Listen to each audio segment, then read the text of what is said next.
হাদিসের মধ্যে বলেন আন উমর ইবনে খাত্তাব রাদিয়াল্লাহু তাআলা আনহু قال بينما نحن عند رسول الله সাল্লাল্লাহু আলাইহি ওয়াসাল্লাম হযরত উমর রাদিয়াল্লাহু তাআলা বলেন আমরা কিছু সংখ্যক সাহাবায়ে কেরামরা কি করতেছিলাম নাহনু ইনদা রাসূলিল্লাহি রাসূলের নিকটবর্তী অবস্থান করতেছিলাম বসেছিলাম। তারপরে কি ঘটলো যাতা ইয়াউমিন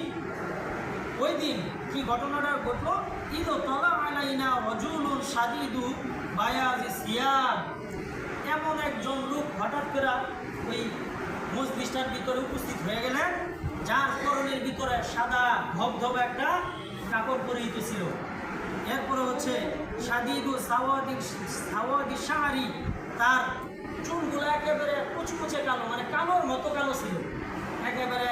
কুচকুচে কালো। তার শরীরের ভিতরে সাদা কাপড় পরিহিত ধবধবা কাপড় পরিহিত